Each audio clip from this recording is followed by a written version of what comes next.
میرب: میری بیٹی، بس کل تم سے اسکول نہیں جاؤ گی۔ میرب نے کہا لیکن ماما جان کیوں؟ میرب کی ماں نے کہا میرب، ڈاکٹر نے منع کیا ہے کہ اب اگر زیادہ نظر لگا کر پڑھے گی تو نظر پہ زیادہ اثر پڑے گا اور دوسری آنکھ سے بھی نظر آنا بند ہو جائے گا۔ میرب 10 کلاس میں پڑھتی تھی، لیکن جب وہ 9th میں تھی کہ اچانک آنکھوں میں جلن رہنے لگی اور دیکھتے ہی دیکھتے اس کی ایک آنکھ کی روشنی بالکل ختم ہو گئی تھی۔ بہت محنتی تھی، ہر سال کلاس میں فرسٹ آتی تھی، لیکن خدا نے نصیب میں کچھ اور لکھا تھا۔ وہ میٹرک کے بعد بھی پڑھنا چاہتی تھی، لیکن ماں باپ پریشان رہنے لگے کہ ہزاروں ڈاکٹرز کو دکھایا لیکن ڈاکٹرز کوئی علاج نہیں کر پا رہے۔ اینک لگ گئی تھی میرب کو، دوسری آنکھ سے بھی بس 50% نظر آتا تھا۔ وہ بہت خوبصورت تھی۔ کچھ سال گزرے کہ میرب کی منگنی اس کی خالہ کے بیٹے سے کی ہوئی تھی بچپن میں، لیکن جب شادی کی بات کی تو یہ کہہ کر خالہ جان نے جان چھڑا لی کہ میرا بیٹا نہیں مانتا۔ میرب نے تو بچپن سے اب تک اپنے قدم میں ہی زندگی بھر کا سفر دیکھا تھا، لیکن نصیب پہ کھیل تھے۔ میرب روتی تھی، یا خدا کیوں میرے ساتھ ایسا کیا؟ میرا گناہ کیا تھا؟ مجھ سے آنکھیں لینے تھیں تو دنیا کی رنگینیاں نہ دکھاتے، مجھے خواب نہ دکھاتے، مجھے اپنوں کی آنکھوں میں وہ پیار نہ دکھاتے جو اب بدل گئے ہیں۔ جو بھی رشتہ دیکھنے آتا وہ یہ کہہ کر انکار کر دیتا، بیٹی اس کی نظر کا مسئلہ ہے کیا، کل کو جو تھوڑا سا دکھائی دیتا ہے وہ بھی بند ہو جائے گا۔ ماں بہت روتی تھی، بیٹی کے نصیب سے ڈرنے لگی تھی۔ وہ اس زمانے کو دیکھ رہی تھی، جب وہ دنیا میں نہ رہیں گے تو ہماری میرب کا خیال کون رکھے گا؟ سب رشتہ دار بدل جاتے ہیں، کون بے سہارا کو سینے لگاتا ہے، کون کسی کو اپنا کہتا ہے، کون دیکھے گا میرب کی بے بسی کو، کون سمجھے گا میرب کے اشاروں کو، کون میری بیٹی کو اپنا کہے گا؟ ماں بہت روتی تھی۔ بیٹیوں کے نصیب کی بہت فکر ہوتی ہے نا۔ ماں باپ کو 6 سال گزر گئے، چھوٹی بہنوں کی شادی ہو گئی، لیکن میرب وہی گھر بیٹی، خدا سے شکوے بھی چھوڑ دیے، رونا بھی چھوڑ دیا۔ اس کو اب صرف 20% ہی نظر آتا تھا، مطلب کہ بس دھندلے ہوئے چہرے نظر آتے تھے۔ میرب تھی تو بہت خوبصورت، لیکن بس نصیب بے وفا تھے۔ وہ یوں اندھیرے میں اپنی زندگی گزارنے لگی، بے بس ہو گئی۔ ڈاکٹرز نے کہا تھا علاج تو ممکن ہے اگر کوئی اپنی آنکھیں اس کو دے دے۔ اس زمانے میں کوئی کسی مرنے والے کو پانی کا گھونٹ نہیں پلاتا تو آنکھیں کون دے گا؟ میرب 30 سال کی ہو چکی تھی، ماں باپ بوڑھے ہو گئے تھے۔ میرب کی فکر نے شاید ان کو زیادہ برا کر دیا تھا۔ میرب کو بھی بالکل نظر آنا بند ہو چکا تھا۔ اس کے سب خواب کسی دور اندھیرے میں دفن ہو گئے تھے، اس کے سارے جذبات فنا ہو گئے۔ میرب کی خوشیاں بس اتنی سی تھی کہ کوئی آ کر حال پوچھ لیتا تو میرب خوش ہو جاتی۔ وہ جیسے زندگی کے دن گزار رہی تھی، اسے دنیا میں کسی سے اب کوئی واسطہ نہیں تھا، کسی نہ کسی سے دل کی بات کہہ سکتی تھی، نہ کوئی سننے والا تھا۔ ساتھ والے گھر میں شادی تھی، میرب بس ڈھول کی تاپ کو سن کر ان کے گھر ہونے والی خوشیاں محسوس کر رہی تھی۔ اتنے میں دروازے پہ دستک ہوئی۔ ماں نے کہا جاؤ دیکھو بیٹا، تمہارا باپ آیا ہوگا، کتنی بار کہا ہے ٹائم پر گھر آ جایا کریں۔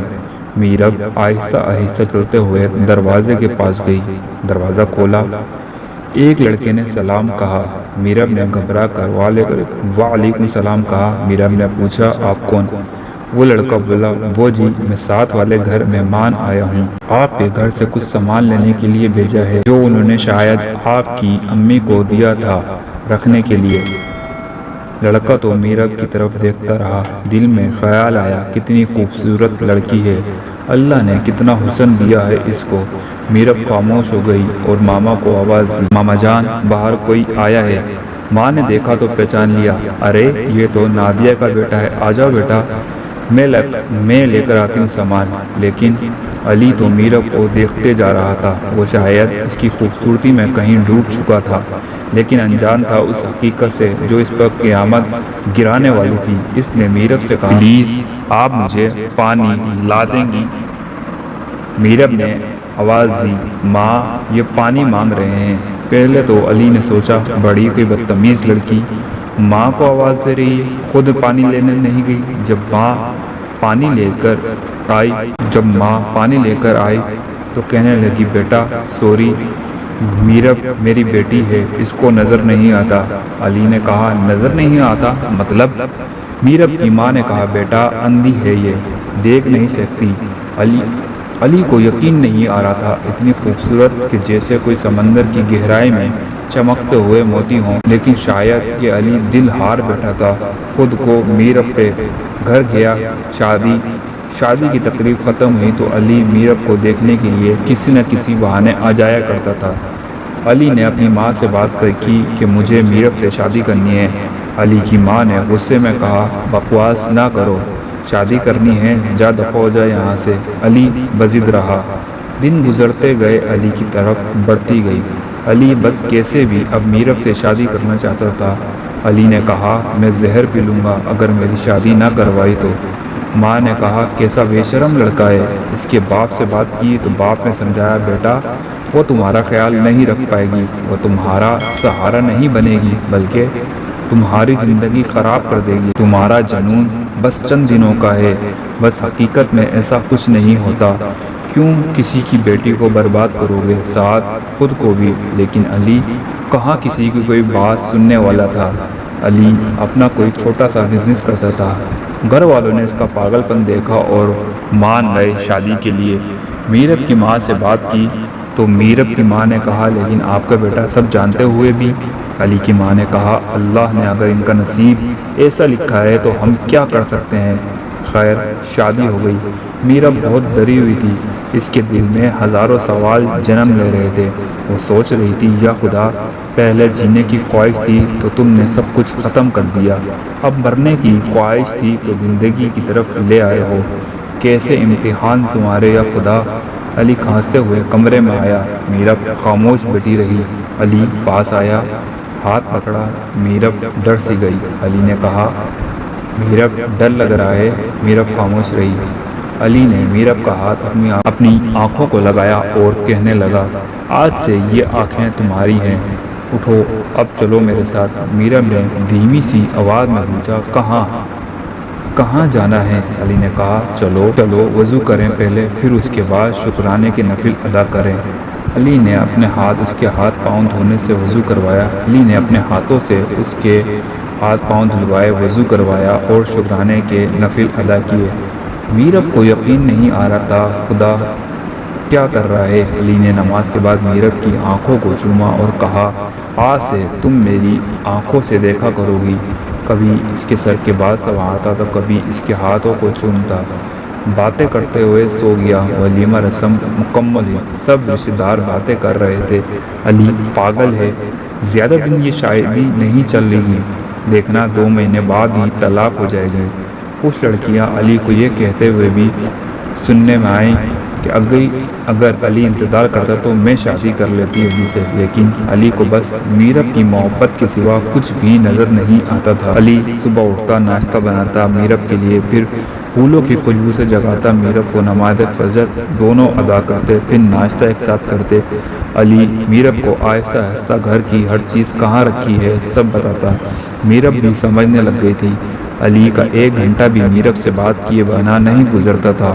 وہ کال کرتا، حال پوچھتا، پیار بھری باتیں کرتا۔ 1 سال ہو گیا تھا شادی کو۔ میرب بہت خوش رہنے لگی تھی۔ اب میرب گھر کے کام بھی کرتی تھی، مدد کرواتی تھی علی کی۔ میرب خدا کا شکر ادا کرتی تھی، ہم تو ناشکر ہو جاتے ہیں، شکوے کرتے ہیں، لیکن تو بہت بہتر جاننے والا ہے۔ کبھی چپکے سے آ کر اسے سینے سے لگا لیتا تو کبھی خاموشی سے ڈرا دیتا۔ دونوں میں بہت پیار تھا۔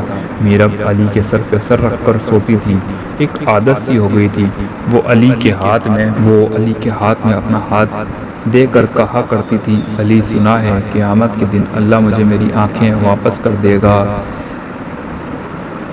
علی مسکرا دیتا تھا، پاگل سی ہو تم، پتہ نہیں کیا کیا سوچتی رہتی ہو۔ ایک دن علی گھر پہ نہیں تھا، میرب چھت پہ تھی، بارش ہو رہی تھی بہت زور سے۔ میرب شاید چھت سے کپڑے اتارنے گئی تھی۔ نصیب نے عجیب کھیل کھیلنا، شاید ابھی درد اور بہت سہنے باقی تھے۔ میرب چھت پہ تھی کہ پاؤں پھسلا اور چھت سے گر گئی، بے ہوش ہو گئی۔ محلے والوں نے ہسپتال پہنچایا۔ علی کو کال کی۔ علی پاگل سا ہو گیا، سب کچھ چھوڑ کر وہ اسپتال پہنچا۔ ڈاکٹرز نے کہا دماغ میں چوٹ لگی ہے، کچھ کہہ نہیں سکتے، دعا کریں بس، آپریشن کرنا ہوگا، ایمرجنسی۔ علی کی آنکھوں میں آنسو تھے۔ ڈاکٹرز کا ہاتھ پکڑ کر کہنے لگا ڈاکٹر صاحب پلیز میری میرب کو بچا لیں۔ ڈاکٹرز نے حوصلہ دیا اور چلا گیا۔ علی بے بس بیٹھا میرب کی تصویر نکال کر چوم کر کہنے لگا میرب مجھے دغا نہ دینا، مجھ سے بے وفائی نہ کرنا، تم مجھے چھوڑ کر نہیں جا سکتی۔ دیکھو میرب کل ہم اپنا نیا گھر لے رہے ہیں، میرب تم نے کہا تھا کبھی میرا ساتھ نہیں چھوڑو گی۔ آسمان کی طرف دیکھ کر کہنے لگا یا اللہ مجھے میری میرب واپس دے دے، میری میرب مجھ سے نہ لینا۔ پر شاید اس کی محبت کی تڑپ پہ شاید خدا کو بھی ترس آ گیا۔ 24 گھنٹے آپریشن کے بعد ڈاکٹرز باہر آئے، بہت خوش تھے، کہنے لگے مبارک ہو مسٹر، شاید آپ کی بیوی پہلے دیکھ نہیں سکتی تھی، آپریشن کے دوران ہم نے دیکھا کہ لینس ٹھیک نہیں تھی، چھوٹے سے آپریشن سے ٹھیک کر دیے ہیں، شاید کہ اب دیکھنے لگے۔ ہوش آیا تو 2 دن بعد آنکھوں سے پٹی اتاری تو اللہ نے اپنا معجزہ دکھایا اور میرب کو نظر آنے لگا۔ علی نے میرب کو سینے سے لگا لیا اور اللہ کا شکر ادا کیا۔ ہم سفر وہی ہوتا ہے جو برے حالات میں اپنے جیون ساتھی کا وفادار رہے۔